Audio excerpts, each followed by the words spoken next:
इंसान को इंसान से घृणा करना ये पंजाब ने नहीं सिखाया। हमने ऐसे नावल पंजाबी में हमारे लिखे हुए थे जो मैंने बचपन में पढ़े। आग की खेड, ये आग की खेड खेल रहे हैं, हमारे हुक्मरान खेल रहे हैं। दुखों किस बात का है? जो प्रवासियों के मुद्दे पे बात कर रहे हैं, कौन लोग हैं? आप वीडियो देखना, वही लोग थे जो बोलते जी बेअदबी होगी उसको मार डालो। वो भी वही लोग, उनको पता चल जाता था। सिखों को नहीं पता चलता, SGPC को नहीं पता चलता, अकाल तख्त साहब को नहीं पता चलता, लेकिन उनको पता चलता है। वो पकड़ के मार देते हैं। उनको शंका पड़ जाती है कि बाथरूम में बड़ा शायद मारेगा, ये बेअदबी करने आया। उनको कैसे पता चल जाता है? कपूरथला में 2 हो गए, पटियाला में हुआ, मुरिंदा में हुआ। वही लोग से जो किसान आंदोलन में बंदे को मार के टांग दिया, अधमोया करके टांग दिया, और वो तो सुरक्षा बलों के बैरिकेड पे टंगा था। हमारे पंजाब में क्या किया उन्होंने? अर्थव्यवस्था और हमारा जो संस्कृति है, ये दोनों पे हमला है। यहाँ का जो हिंदू है वो हिंदू सिख से लड़ाई नहीं कर रहा, ना करने को तैयार है। वो पूरा जोर लगा दिया इन्होंने, पूरी शक्ति लगाने के बाद सफल नहीं हो पाए। अब ये जो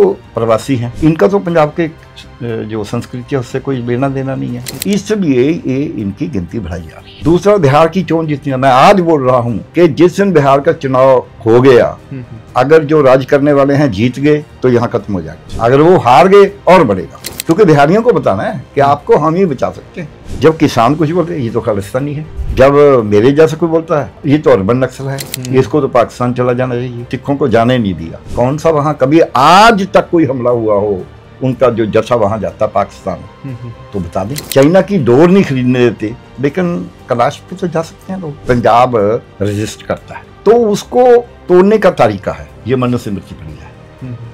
तो मनुस्मृति क्या बताती है? चाणक्य नीति। चाणक्य क्या बताते हैं कि जब किसी का आप जो उसकी अर्थव्यवस्था है उसको कमजोर कर देंगे तो आपके नीचे लग जाएगा। एक घटना हुई हुशियारपुर में हुई, यहाँ रेडियो वगैरह के भी प्रॉब्लम है, ये लॉ एंड ऑर्डर की प्रॉब्लम। यहाँ का एक पंधेर था हमारे पंजाब का ही, आप जानते होंगे निथारी कांड का। जी बिल्कुल। तो फिर उसमें भी तो बच्चे थे ना, फिर क्या सब पंजाबियों को मार देना चाहिए? हमें सोचना होगा। अगर पंजाबी ऐसे होते, इनको बनाया जा रहा है हमारे गलों में टायर डाल डाल के 84 में दिल्ली में। अभी जब कोरोना फैला तो वही सिख नौजवान जिनके पुरखों को साड़ा गया था, वो अपने सिर पे शीश पे सिलेंडर उठा के ऑक्सीजन का उन्हीं के घर दे के आ रहे थे जिन्होंने उनके पुरखों को मारा था। ये है हमारी संस्कृति। कली होवे ना बना विच लकड़ी। इसका मतलब ये है कि जंगल में भी एक लकड़ी भी अकेली नहीं होनी चाहिए।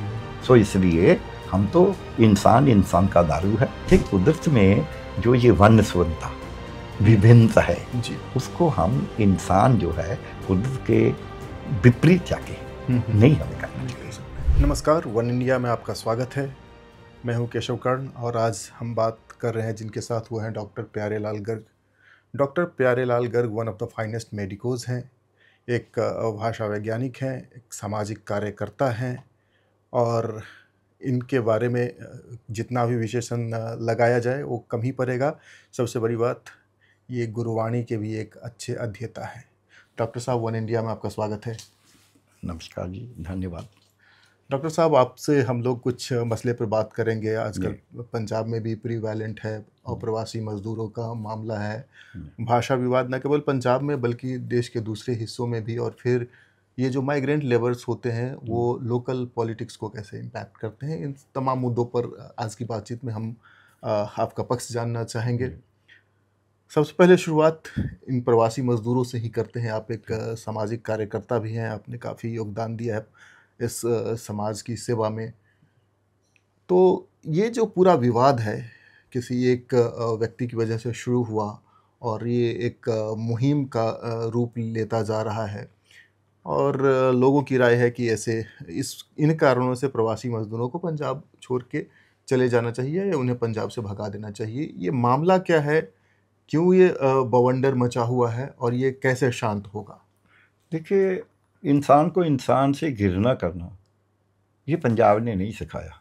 ये हमारे जो देश के हुक्मरान हैं उन्होंने यही सब कुछ बताया है। कपड़ों से पहचाने जाते हैं, किसी को विजिलेंटी बने घूम रहे हैं। अब जो कानून की व्यवस्था है उसको हमारे हाथ में देने का हमारा कोई अधिकार नहीं है। हम कुछ भी हों, सरकार का एक ढांचा है, वो संयोजित तरीके से उसको करेगी। उसको हम अपना आपत्ति दर्ज करवाएं। लेकिन मैं आपको पसंद नहीं करता तो मैं आपका गला दबाना शुरू करूंगा।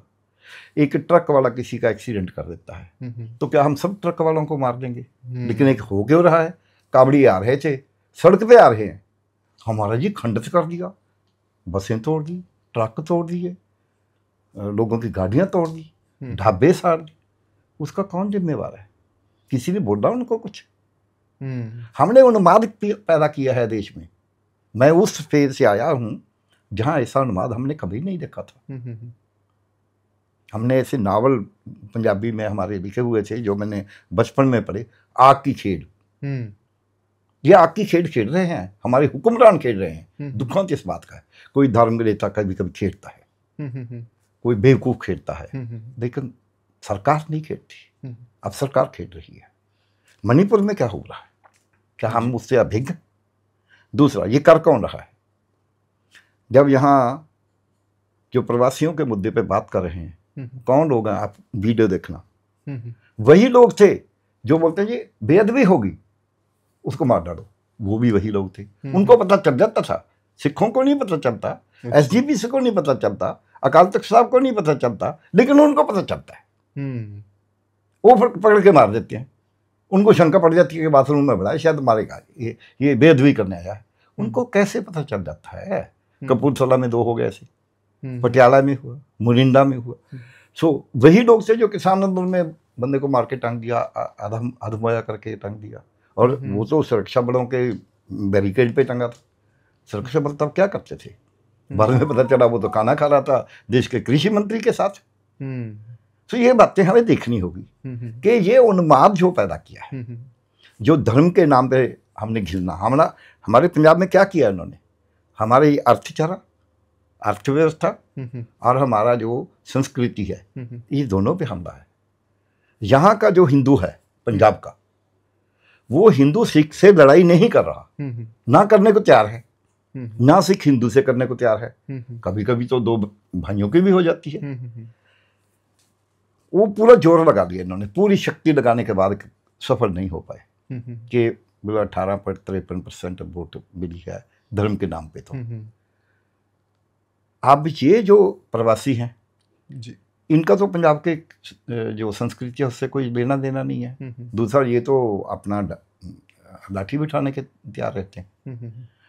तो इसलिए ये इनकी गिनती बढ़ाई जा रही है। दूसरा, बिहार की चोन जितनी, मैं आज बोल रहा हूं कि जिस दिन बिहार का चुनाव हो गया, अगर जो राज करने वाले हैं जीत गए तो यहाँ खत्म हो जाएगा। अच्छा। अगर वो हार गए और बढ़ेगा, क्योंकि बिहारियों को बताना है कि आपको हम ही बचा सकते हैं। यहाँ आए हमारे गृह मंत्री जी चुनाव के टाइम, 18.53% ऐसे वोट नहीं मिली। हम बेअंत सिंह के कातलों को नहीं छोड़ेंगे, ये मैसेज था, ये संदेश था। ये हिंदुओं के लिए भी था, ये मॉडरेट सिख के लिए भी था, और ये एक्सट्रीमिस्ट के लिए भी था। संदेश था, एक सेंटेंस में वो संदेश था कि मैंने उस दिन भी बोला था। जब मैं सर्जन हूं, अगर मैं खुद ही मरीज को मारना शुरू कर दूं तो मरीज को कौन बचाएगा? अब देश के जो हमारे मणिपुर में हमारे माननीय प्रधानमंत्री जी अभी जाके आए हैं, पहले तो गए नहीं, तो मणिपुर तो जल रहा था ना। वो क्या देश का हिस्सा नहीं है? वो देश का भाग नहीं है? क्या पंजाब देश का भाग नहीं है? जब आप बोलते हैं कुछ भी होता है, आपने जो उसको आदमोया करके वो टंग दिया, उस पे बैरिकेड पे लटका दिया, तब तो आपकी पुलिस को किसी को कोई चिंता नहीं हुई। आपकी सरकार थी हरियाणा में, अगर वो हरियाणा का एरिया था तो आपको कोई चिंता नहीं हुई। लेकिन जब किसान कुछ बोलते ये तो खालिस्तानी है, क्या किसान खालिस्तानी है? जब मेरे जैसा कोई बोलता है ये तो अर्बन नक्सल है, इसको तो पाकिस्तान चला जाना चाहिए, और इसमें एक पार्टी नहीं है, यहाँ का एमपी है जो मिस्टर मनीष तिवारी, उसने एक दफा बोला कि इनको तो पाकिस्तान भेज दो। मैंने बोला हमको पाकिस्तान भेजना होगा तो इनकी आधी कांग्रेस को पाकिस्तान जाना पड़ेगा। मतलब कहने का मेरा ये तात्पर्य है कि हम इंसान का जो भाईचारा है जी, जो हमने अपने स्वतंत्रता संग्राम के बदौलत बनाया, भले ही पाकिस्तान बना, भले ही बहुत सी मारकाट हुई, लेकिन फिर भी हम शांत हो गए। अब भी कोई पंजाब का दूसरे पंजाब से झगड़ा नहीं। अब ये तो चलो प्रवासियों की बात करते हैं जो सिखों को जाने नहीं दिया। कौन सा वहाँ कभी आज तक कोई हमला हुआ हो उनका जो जत्था वहाँ जाता पाकिस्तान, तो बता दें। चाइना की डोर नहीं खरीदने देते, लेकिन कैलाश पे तो जा सकते हैं लोग। चाइना से तो पूरा पूरा नीचे तक उन्माद फैलाया हुआ है कि चाइनीज तो ऐसे हैं, सांप खाते हैं, केले खाते हैं, ऐसे हैं ऐसे जी। तो वहाँ तो जाने देते हैं जी। तो इसलिए मेरे को ऐसे लगता है कि मिनॉरिटी को नीचे लाने के लिए पंजाब का जो है, क्योंकि पंजाब रेजिस्ट करता है, विरोध करता है, हालांकि हमारा उतना विरोध नहीं रहा जितना हम कर सकते हैं, तो उसको तोड़ने का तरीका है ये मनुस्मृति पड़ी है। तो मनुस्मृति क्या बताती है? चाणक्य नीति। चाणक्य क्या बताते हैं कि जब किसी का आप जो उसकी अर्थव्यवस्था है उसको कमजोर कर देंगे तो आपके नीचे लग जाएगा। फिर उसको आप साक्षर मत करें, उसको स्वस्थ मत दें, उसके जो मनुष्य के अधिकार हैं वो मत दें। तो इसलिए अब जो प्रवासियों का हो रहा है वो एक कहीं ना कहीं डीप स्टेट की चाल है, क्योंकि जो लोग यहाँ प्रवासियों को निकालने के लिए जिन्होंने लीड किया वो तो समाज में नहीं रहते, वो तो अपनी छोनियों में रहते हैं, उनको तो प्रवासी कुछ कह नहीं रहे। दूसरा एक घटना हुई होशियारपुर में हुई, यहाँ रेडियो वगैरह का भी प्रॉब्लम है, ये लॉ एंड ऑर्डर की प्रॉब्लम है। एक लड़की का बलात्कार करके उसको कत्ल कर दिया, छोटे बच्चे को, बहुत बुरी बात है, इंसानियत से गिरी हुई बात है, हैवानियत है, लेकिन उसके लिए लॉ एंड ऑर्डर है ना जी। यहाँ का एक पंधेर था हमारे पंजाब का ही, आप जानते होंगे निथारी कांड का जी। बिल्कुल। तो फिर उसमें भी तो बच्चे थे ना, फिर क्या सब पंजाबियों को मार देना चाहिए? हमें सोचना होगा। अगर पंजाबी ऐसे होते, इनको बनाया जा रहा है, हमारे गलों में टायर डाल डाल के 84 में दिल्ली में, अभी जब कोरोना फैला तो वही सिख नौजवान जिनके पुरखों को साड़ा गया था वो अपने सिर पे शीश पे सिलेंडर उठा के ऑक्सीजन का उन्हीं के घर दे के आ रहे थे जिन्होंने उनके पुरखों को मारा था। ये है हमारी संस्कृति, हमारी संस्कृति और सामने दिखती है। अभी पाकिस्तान में बाढ़ आ गई पंजाब में, तो बाढ़ तो कोई लाइन नहीं खींचती ना, तो दोनों तरफ पानी आ गया, दोनों तरफ के लोग डूब रहे हैं, दोनों तरफ एक दूसरे को गले लग रहे हैं कि वो उसको बचा रहा है, उसको बचा रहा है। अब बता दें ना भी पाकिस्तान के लोग क्यों बचा रहे हैं, उनके बम क्यों नहीं मारा उन्होंने, बिल्कुल खींच के उसको पानी में क्यों नहीं डुबोया, जहां हमारों ने उनको क्यों नहीं डुबोया। दोनों एक दूसरे को, हमारी बहन से यहाँ से पानी में बहुत बड़ी बाढ़ आ गई, पाकिस्तान में चलेगी, वो वापस कर रहे हैं। फिर वो हमारे जो सिख भाई साहब जाएंगे गुरुद्वारा के लिए, अपने गुरु के दर्शन के लिए, तो उनको कैसे कुछ बोलेंगे? अभी भी कुछ नहीं हुआ।